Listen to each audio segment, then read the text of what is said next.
Hello നമസ്കാരം. ഇന്നത്തെ പുതിയ വീഡിയോയിലേക്ക് എല്ലാവർക്കും സ്വാഗതം. ഇന്നത്തെ നമ്മുടെ വീഡിയോ എന്ന് പറയുന്നത് ഇപ്പം നല്ല ചൂട് സമയമായതുകൊണ്ട് ഒരു ഡ്രിങ്ക്സ് ചൂട് സമയത്ത് കഴിക്കാൻ പറ്റിയ ഒരു ഡ്രിങ്ക്സ് ഉണ്ടാക്കുകയാണ്. അതിന് ആദ്യം എടുക്കേണ്ടതെന്ന് വെച്ചാൽ അധികം കയ്പൊന്നുമില്ലാത്ത ഒരു പച്ചമാങ്ങ എടുത്തിട്ട് ഇതേപോലെ ചെറിയ കഷ്ണങ്ങളാക്കുക.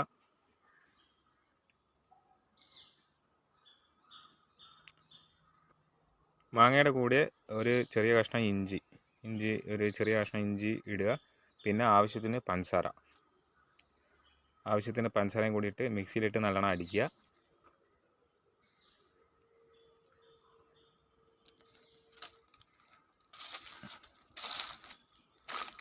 കുറച്ച് ഐസും കൂടി ഇട്ടിട്ട് ഈ ചൂടിന് കുടിക്കാൻ പറ്റിയ നല്ല ഒരു ഡ്രിങ്കാണ്. എല്ലാവരും ട്രൈ ചെയ്യുക. അപ്പം വീഡിയോ ഇഷ്ടമായാൽ ലൈക്ക് ചെയ്യുക, കമൻറ്റ് ചെയ്യുക. പിന്നെ നമ്മളെ ചെറിയ ചാനൽ ഒന്ന് സപ്പോർട്ട് ചെയ്യുക.